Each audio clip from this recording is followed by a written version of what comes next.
In public, Dean Martin was always smiling. That was the image the world relaxed shoulders. Half-closed eyes, a glass raised just enough to look careless. A laugh that seemed to roll out of him without effort. People thought the laughter was easy. People thought it meant nothing could touch him. But that afternoon, standing just off the main floor of a crowded hotel ballroom in Los Angeles, Dean Martin did not laugh. He stood still. Hands in his pockets, posture loose the way it always was. Yet something in his stillness felt heavier than usual. Around him, the room buzzed with voices, clinking glasses, reporters calling names, flashbulbs popping like distant fireworks. It was a charity event, one of those carefully polished Hollywood gatherings, where smiles were currency and stories were traded as casually as cigarettes. Dean had attended hundreds like it. He knew the rhythm. Walk in, shake hands, crack a line. Make them feel like they were part of the joke. But today the rhythm broke. It started small. It always did. A voice too loud to sharp cut through the chatter. Not angry, not exactly mocking. The kind of tone that dressed cruelty up as humor so no one had to feel responsible for it. Well, look who decided to show up. Dean turned his head slowly. A group stood near the press linemen in tailored suits. Smiles stretched thin, eyes bright with that particular shine people got when they believed they were untouchable. They were insiders. Producers, columnists, men who shaped narratives with a sentence or two dropped into the right ears. One of them stepped forward, lifting his drink slightly, like a salute. "Dean Martin," the man said. "Still playing the same character, huh?" A few nearby laughs followed. Not loud, careful, safe. Dean didn't answer. Another man chimed in, voice smooth, practiced. "You know, people keep asking, are you really that relaxed? Or is it all just an act? More laughter?" Louder now. Dean's eyes stayed calm. He had heard this before. For years, really. The jokes about the drinking. The whispers that he wasn't serious. That he coasted. That the charm was a mask hiding emptiness. Usually, he shrugged it off. Usually, he leaned into the joke. Gave them what they wanted and walked away lighter for it. But something about today was different. Maybe it was the timing. Maybe it was the way the words landed. Not playful, not curious, but sharp, tensional, public, designed to stick. A reporter leaned in, sensing blood in the water. "Dean," she asked, microphone already raised, "does it bother you when people say you're just lucky?" The word just hung in the air. Dean smiled then, barely. "Luck's a nice thing to have," he said calmly, but the men weren't done. "Sure," one of them said, smirking. "Some people work hard for respect. Others just charm their way through." A silence followed, an uncomfortable one. People glanced at one another, weighing whether to step in or step back. No one wanted to be the first to say enough. Dean felt it then. Not anger, not humiliation. Weariness. He had spent his life giving people laughter, ease, escape.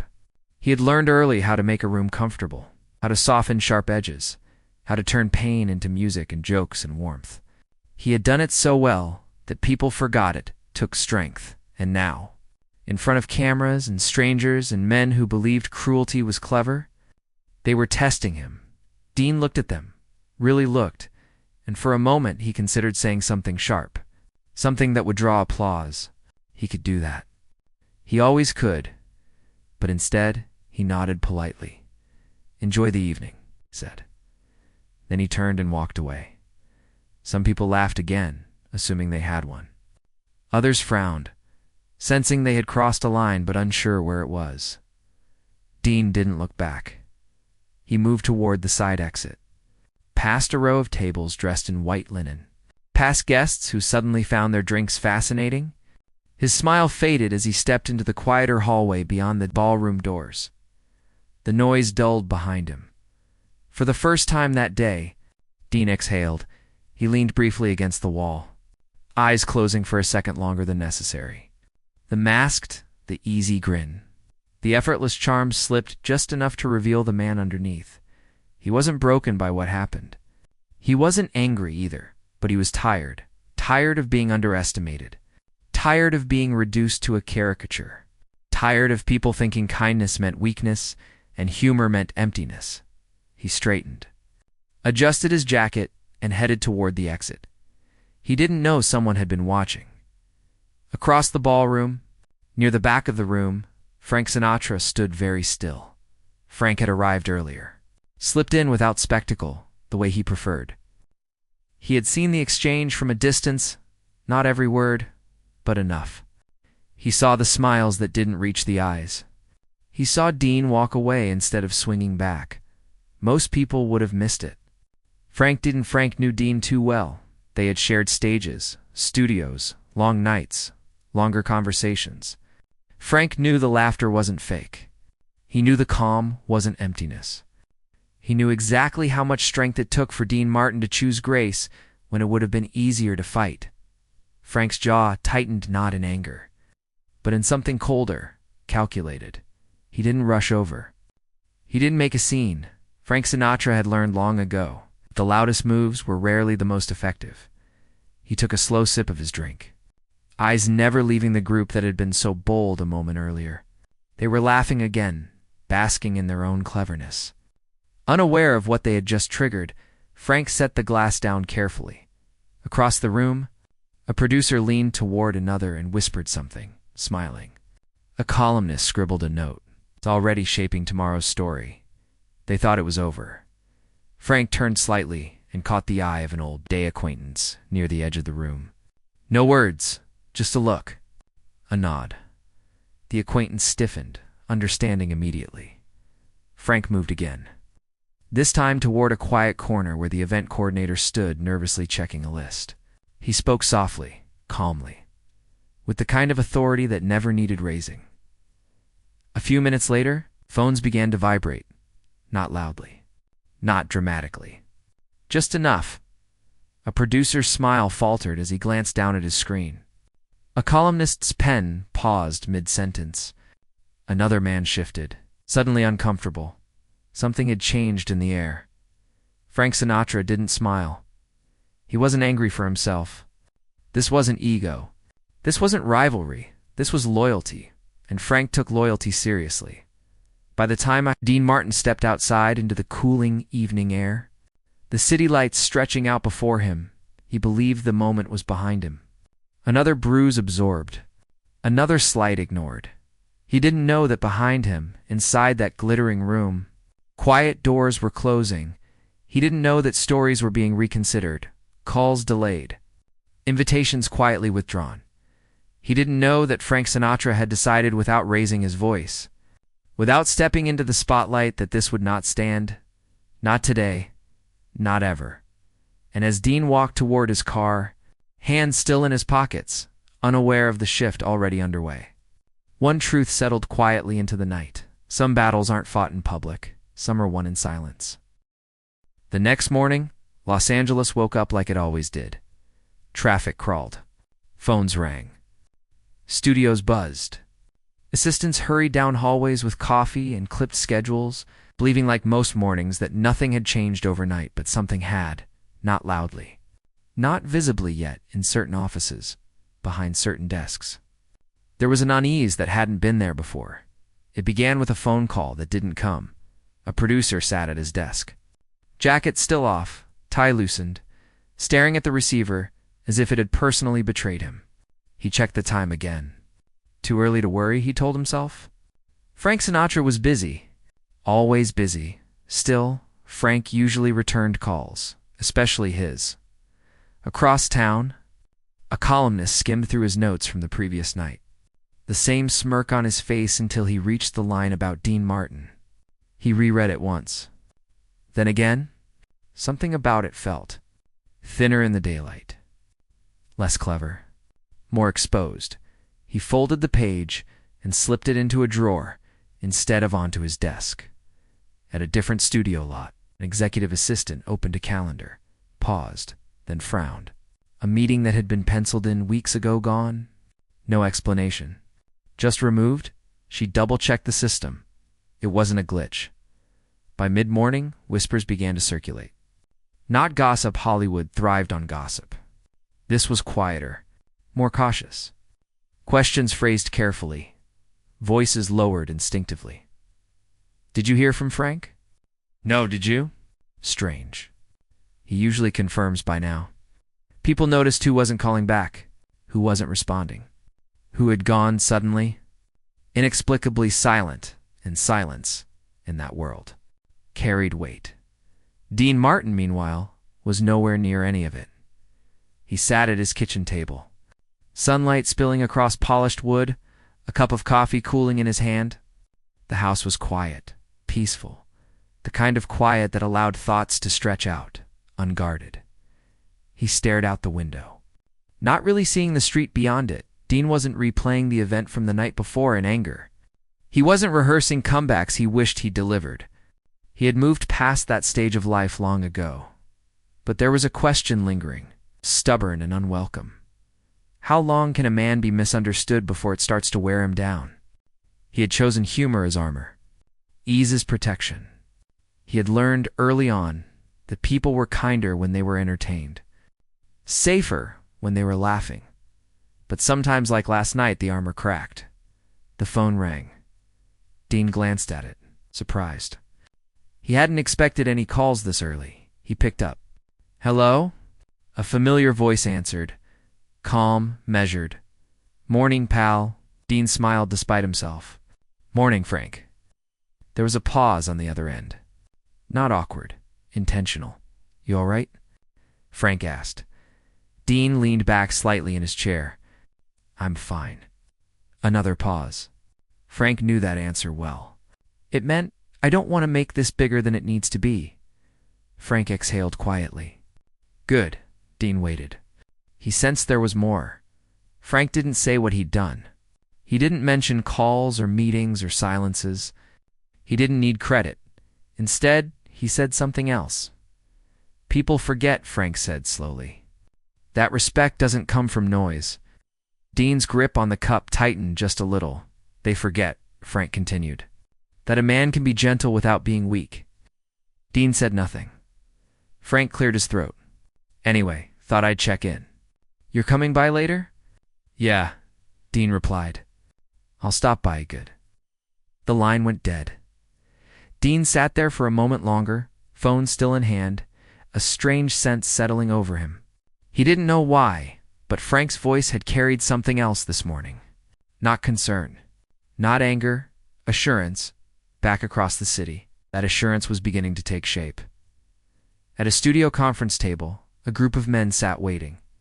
The atmosphere was stiff, polite on the surface, strained beneath it. One finally spoke. Has anyone actually talked to Frank? Silence answered him. Another man shifted in his chair. Maybe he's just busy enough to ignore all of us. No one liked how that sounded. At the end of the table, a younger executive frowned. Is this about last night? Heads turned, the room stilled. He swallowed.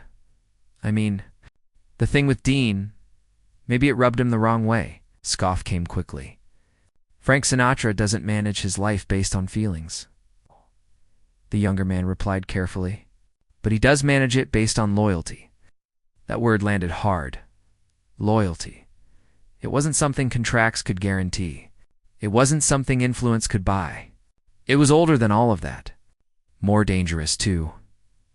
Across town, a reporter opened his paper and froze. A different story ran where his column usually appeared. Not an attack, not praise, just absence. His phone buzzed. A short message appeared on the screen. Let's hold off for now. No signature. He stared at it, suddenly aware of how exposed he felt. By late afternoon, the pattern was undeniable.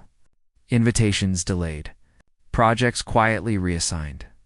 Doors that once opened easily now stayed closed, just a little longer. No announcement had been made. No confrontation staged, but everyone could feel it. Someone powerful had stepped back in doing so. Shifted the balance. Dean Martin spent the day as he always did. Rehearsed, smiled, took care of business. He didn't notice the changes yet. He wasn't watching for them. That was the thing about Dean. He never needed to win. He just needed to be himself. That evening, he arrived at Frank's place just as the sun dipped low, painting the sky in soft orange and blue. Frank opened the door himself. They didn't talk about the night before. They didn't need to. They sat, shared a drink, laughed about something small, something meaningless, but beneath the laughter, there was an understanding neither had to name. Outside those walls, people were recalibrating, rethinking words, reconsidering jokes they once thought harmless. They were learning something the hard way. Kindness was not an invitation. Grace was not permission, and underestimating a man like Dean. Martine especially, when someone like Frank Sinatra stood quietly beside him, was a mistake that echoed far longer than a laugh in a ballroom. The silence that followed wasn't empty, it was deliberate, and it was only the beginning. By the third day, it was no longer subtle. The silence that had once felt coincidental now felt intentional, calculated. Heavy Hollywood ran on patterns, calls returned within hours. Meetings confirmed weeks in advance, favors exchanged with a smile and a memory. When those patterns broke, people noticed. When they stayed broken, people worried. A senior producer stood in his office, jacket on but unmoving, staring at the city beyond his window. He had built his career on reading rooms, sensing shifts before others did. This one had blindsided him. His assistant hovered near the door. "They still haven't responded," she said carefully. "To what?" He snapped, then caught himself. "Sorry, I mean, who?" "All of them." The producer exhaled slowly. He had spent years believing he understood influence, who held it, how it moved, how to apply it. But this was different. This wasn't pressure. This was absence. Across town, another man, one of the voices from that ballroom, sat alone in a private restaurant booth, his untouched food cooling in front of him. He replayed the moment over and over, the joke, the laugh, Dean Martin's calm retreat. At the time, it had felt harmless. Now it felt reckless. His phone buzzed. He snatched it up. Not a call. A short message, "We should talk." No warmth, no timing. Just a statement. His stomach tightened. Dean Martin, meanwhile, remained blissfully unaware of how sharply the ground was shifting beneath others. He was in a recording studio that afternoon, standing before a microphone, headphones resting comfortably against his ears. The lights were low, the room intimate. Familiar music had always been his refuge. Not applause, not praise. Music. As the first notes played, Dean closed his eyes. His voice flowed easily, warm and unforced, carrying something deeper than sound experience restraint. A life lived without bitterness. Those in the control room exchanged glances. One engineer leaned back, quietly impressed. Another nodded slowly, recognizing something many forgot. This man wasn't careless. He was deliberate, between takes. Dean laughed softly at a missed note. "Guess I'm not as lucky today," he joked. No one laughed loudly. They smiled instead, respectfully, elsewhere. Respect was being renegotiated. A columnist sat at his desk late into the evening, typewriter idle. He had written plenty of sharp pieces before. They had made his reputation. They had earned him attention. Tonight, his hands hovered uncertainly above the keys. He had learned something. Over the past few days, something no mentor had ever taught him. There were people you could criticize, and there were people you didn't. Not because they would retaliate loudly, but because they wouldn't need to. Frank Sinatra was having dinner when the phone rang. He excused himself politely and stepped into another room. "Yes," he said. The voice on the other end was careful, respectful in a way it hadn't been before. "Frank, I wanted to clear the air." Frank listened without interruption. The man spoke quickly, nervously. Clarifications, explanations. The familiar language of someone realizing too late that they had misread the room. When he finished, Frank waited a moment, then he spoke quiet. "Even Dean's a good man." "Yes, of course," the voice rushed. Frank continued. "He's always been." Another pause. What people say about him says more about them than it ever will about him. I understand, the man replied quickly. I really do. Frank didn't raise his voice, didn't threaten, didn't promise anything. He simply said, good, and ended the call. That was how Frank operated. Not with spectacle, with finality. The next day, the man who had once laughed the loudest in that ballroom found himself strangely excluded. A meeting postponed indefinitely. A project reassigned without explanation. Nothing dramatic. Just enough. Dean noticed something then. A subtle shift. A change in tone. Compliments that felt more sincere. Invitations that carried a different kind of warmth. He mentioned it to Frank one evening, casually. People are being nicer, Dean said, half-dash smiling.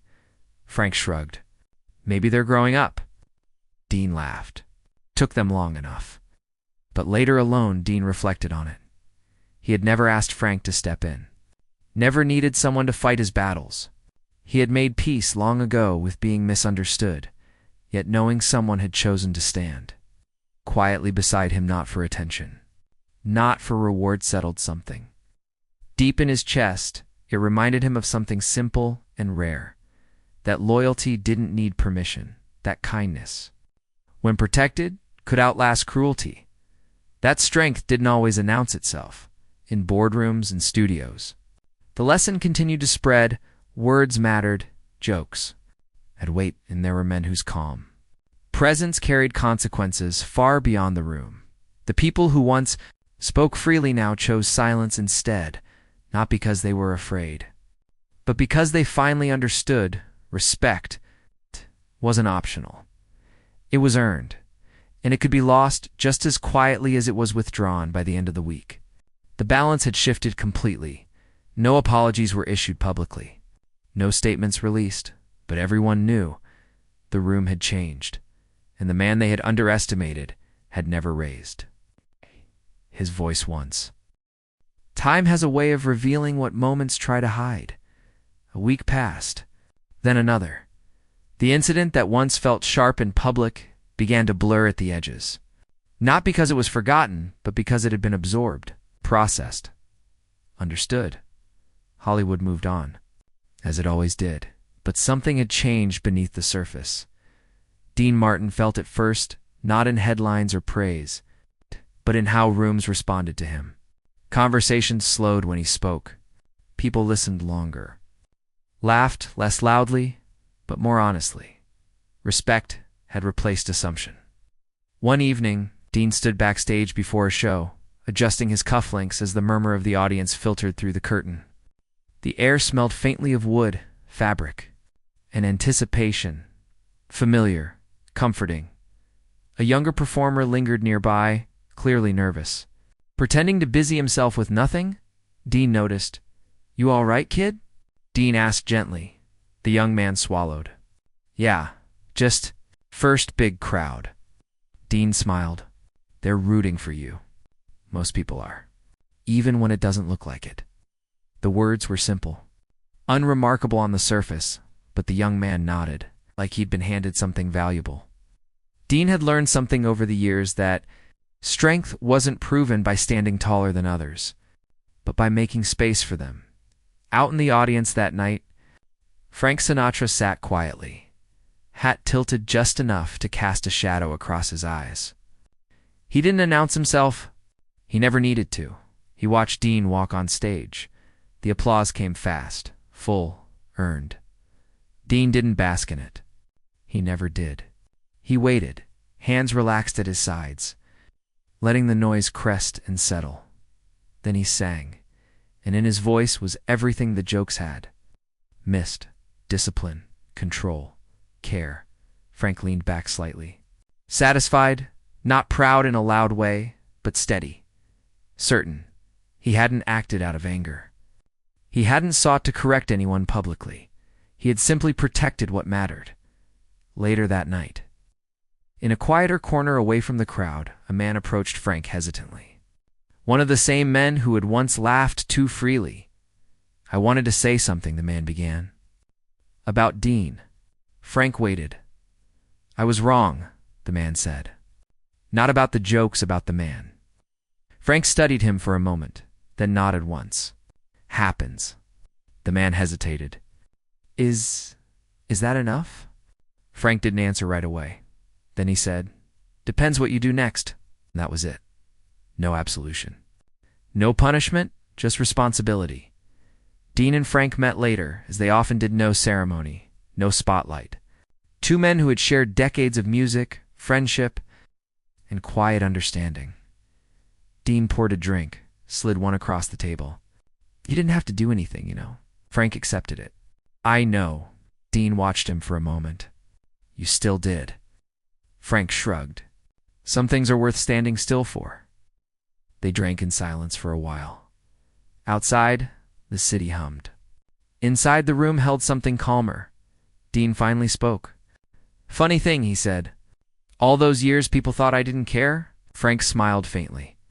You cared plenty. You just didn't make it everyone else's problem. Dean chuckled softly. Guess that confused them. Frank raised his glass slightly. Let them stay confused. Now, years later, people would tell the story differently. Some would say Dean Martin was underestimated because he made life look easy. Others would say Frank Sinatra was feared because he never needed to explain himself. But the truth lived somewhere, quieter than legend. The truth was this. Man was publicly diminished Tancho's grace. Another saw Tancho's loyalty. No insults were traded. No threats made, and yet everything changed. Because power doesn't always roar. Sometimes it listens, sometimes it waits, and sometimes it simply refuses to let kindness be mistaken for weakness. When the noise faded, when the laughter moved on to its next target, what remained was not embarrassment or triumph, but respect. The kind that lasts, the kind that doesn't need defending, and the kind that tells future generations exactly who mattered when the lights went out.